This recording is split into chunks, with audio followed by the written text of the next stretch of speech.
Morning peeps, good morning everyone. How's everyone doing? Hopefully you guys are all doing well. Don't forget, if you're new to the channel, like, share, subscribe. It's Tyson Fury press conference day today. I'm going to do a video reacting to everything he has to say. I'm sure he'll say a lot, so look out for that video. Ade Gman is being recorded today as well. That video will be out on Tuesday, so look out for that as well. All right, let's get straight to it because there is quite a lot to talk about today. We are going to talk about Zufa. They put on another show. Ade Gman KO Charles Martin, and there was the craziest uppercut knockout you've ever seen. We'll talk about that as well, but let's talk about the main topic of conversation. That's Leigh and Josh Warrington ready to get it on again 2.5 years after Leigh stopped Josh Warrington in their first fight. I'm gutted I won't be there for this one. I am going to Vegas tomorrow evening to do the Ryan Garcia versus Mario Barrios fight. But it's weird because normally going to Vegas is a treat, and it is a treat. It is. But I would love to have been in Nottingham for this one because as soon as you hear it's sold out, you know the atmosphere is going to be incredible. These two guys, two fantastic servants to British boxing, have two of the best fan bases organically built over the years that there's been. I'm trying to think. Like, obviously, AJ and Fury fan bases are enormous. But in terms of pound for pound, like the noisiest, I mean, Josh has fans like Ricky Hatton fans, basically. They're football fans. Ricky Hatton obviously had the Manchester fans. Josh has the Leeds fans. Leigh has the Forest fans. And I'm expecting this to be 50-50 down the middle between the two. The Nottingham Arena is 10,000 capacity, and it sold out weeks ago. This is going to be a very interesting fight just because there's so much importance for both about this fight on the line. Josh Warrington's 35, I believe. Leigh is 37. It's simple, right? The loser of this fight will retire. I mean, Josh is already kind of retired. Let's not forget the Kakache fight where he put his gloves down, I think, after the fight. That was kind of saying, I'm done. But it's continued on. After the Kakache fight, I was at his fight he had. Where was it again? It was almost like a quiet 8-rounder. He got the job done in that, and he's been calling out Leigh ever since. He's been calling out for a big fight ever since. Leigh hasn't fought since the Kakache defeat, I believe. Let me double check that. Yeah, Leigh's last fight was Kakache, where he got stopped. Look, really and truly, both of these guys aren't super featherweights. This will be a super featherweight contest. But both of these guys are featherweights. Both of these guys were featherweight world champions. I think Leigh has the advantage at super feather because Leigh is the naturally bigger of the two. I think you guys have seen this. But you know what it is? Like, you look at Leigh and he's there to be caught. He is there to be caught. I mean, Leigh's lost 2 of his last 4, and the 2 of the last 4 have been by knockout. Mauricio Lara and Kakache. You compare it to Josh's fight against Kakache. Obviously, look, he lost nearly every round in my eyes, but he went all the way in that fight. In saying that, obviously, Leigh stopped Josh Warrington last time out, and that's where this feud has come between the two.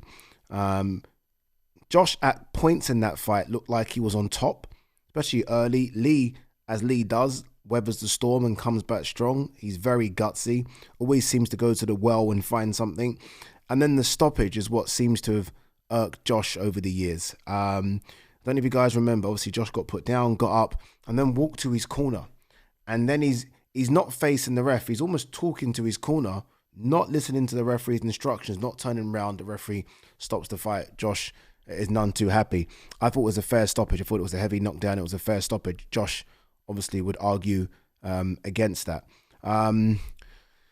I don't know. It's a case of what's left with both, right? Isn't it? I mean, who has more left in the tank? Whose chin can hold up to the pressure? Can Josh rewind the clock and do what he did to kind of swarm those victories? Remember those swarming victories over Lee Selby and Carl Frampton? Can he do that anymore? Can he fight at that pace where it felt like he was just 100 miles per hour? It was honestly incredible.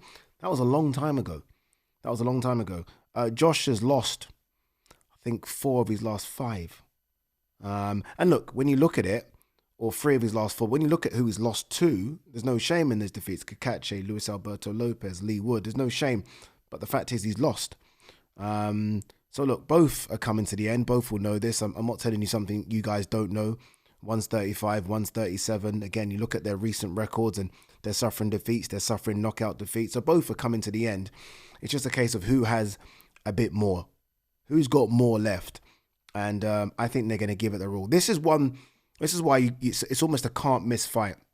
And look, sometimes you want fights that lead on to something, fights that mean world title fights, fights that mean, okay, if they win, they go there. Sometimes it's just good to get two fighters that are kind of at the same level, have a bit of history, and you know are going to deliver, which is why it's sold out, which is why fans have gravitated to it so quickly, because they know what you're going to get.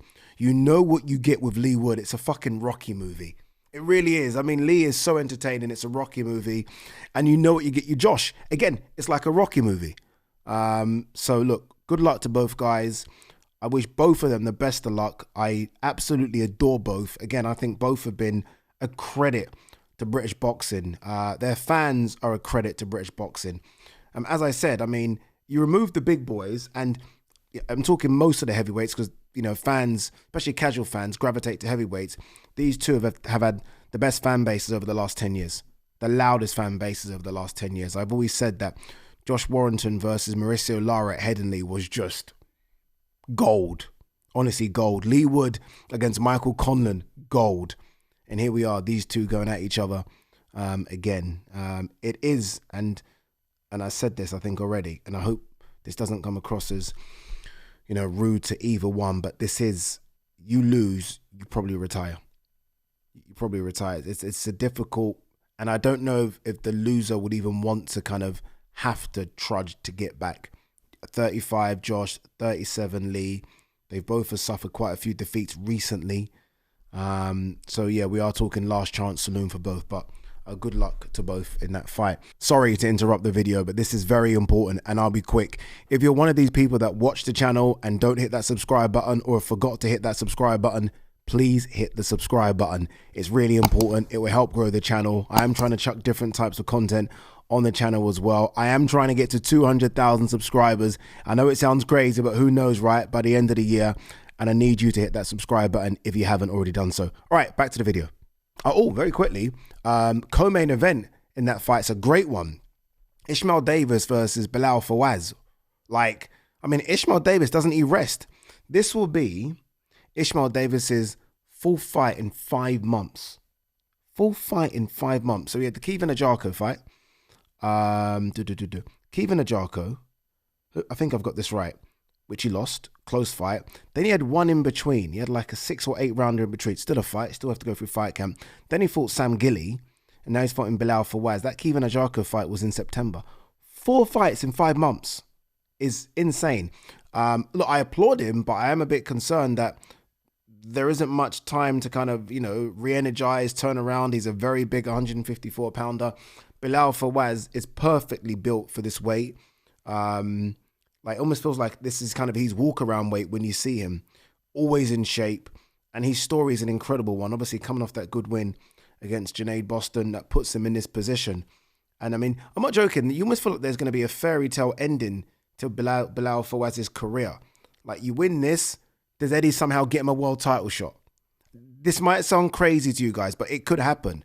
And it almost feels like it's meant to happen. But he's in there against a very, very big and strong 154 pounder in Ishmael Davis, who coming off that Sam Gilly win is high as a kite right now. So look, really good card. Again, so disappointed that I won't be there, but your boy is going to be in Vegas, and that's not a bad gig either. All right, what else? All right, Charles Martin got stopped in his fight against Ade Gman. I've seen this fight, and you know what? Yeah, I don't actually think it was a great performance from Ade Gman. I know some people might say, well, one sec. It wasn't. Like, Charles Martin was there from the get-go. Charles Martin, obviously a vet now. Was he 38, 39? My issue with Ajagba, I think he looked too big. And I was watching thinking, what did he weigh? Because Ajagba's always been around the high 230s, low 240s. That's his weight. He's been in weight for a long time. This fight, it was 254 pounds. He's trying to play the size game, and this doesn't work because I think he loses his natural athletic sort of ability. His feet are normally faster, his hands are normally faster, and that's what happens when you put on or you carry an extra stone. And yes, there's a lot of muscle there, but there's also a bit of fat. So if they've obviously devised that as a plan that they are trying to make him bigger because maybe, you know, the next person lined up is someone that will be considerably bigger, but I don't think he needs to play that game. I think his speed and ability comes from being 230, 240 pounds. But look, nonetheless, it's a good win. It opens up big fights for him, or does it? I mean, how many heavyweights are going over to Zufa? It's interesting, by the way. Why wasn't this, or was it? I don't think it was. Why wasn't it for the Zufa Heavyweight World Championship? Like, what fight? Like, who decides what that belt means and who's it for? You know, obviously Jai is fighting for the cruiserweight Zufa title. I mean, do they wait for a champion to come over, even though they don't recognize those belts? And do you know what I mean? Like, surely this being the first main heavyweight fight, surely that's for the Zufa heavyweight title. No, I don't know. Wonder how it plays out. This knockout, Umar Zambekov, guys, please go and watch it. It's actually on my Twitter page now. I'll put it up on my Twitter page. If you follow me on Twitter, please go to my Twitter page and look at it. I think this is one of the greatest uppercut knockouts I've ever seen, ever. I mean, I remember thinking nothing's going to beat Povetkin's knockout of Dillian Whyte. Just the technical ability. Like, that's just technical perfection. This one might beat it. It's stunning. And it makes me feel like that's the best shot in boxing. Like, when it lands clean, it's just so beautiful. And you've got to be such a good technical boxer to make that punch land clean like that, where it's devastating like that. And this Zambekov landed it.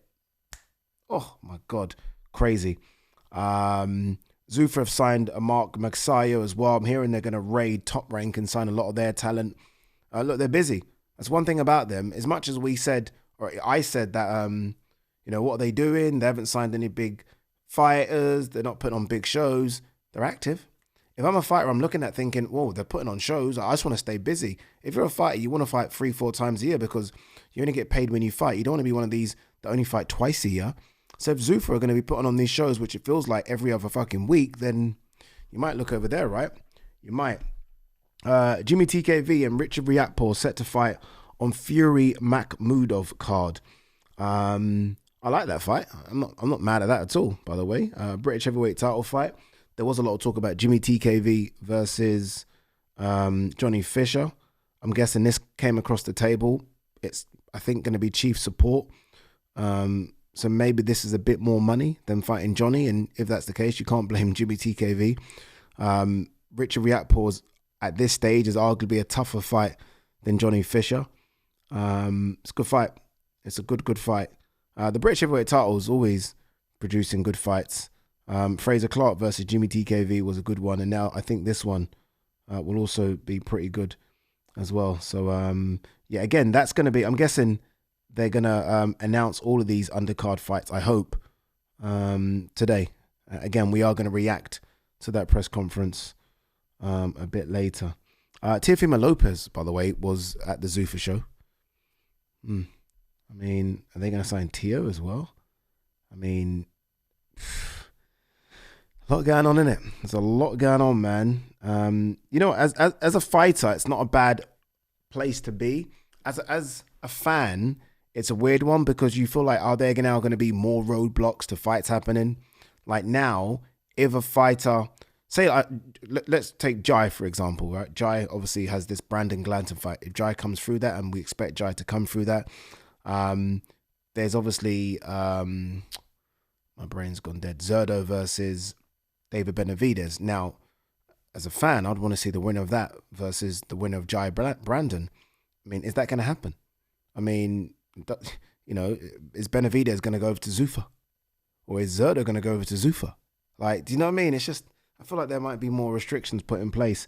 It's all good, but I feel like for us fight fans, it could get a bit tricky in the next few sort of months and years. All right, Marco Huck ends hiatus with unanimous decision over Vaclav Pesjar. Whoa, one second, people. What weight is this? Marco Huck must be 46, 47. Jesus Christ. How old's Marco Huck? 41, is that it? Okay. And this fight was a 10-round decision. He won it 97-94, 97-93, 99-91. What was the belt? It must have been heavyweight. It must have been heavyweight. Yeah, heavyweight, 10 rounds. What did Huck weigh for this fight?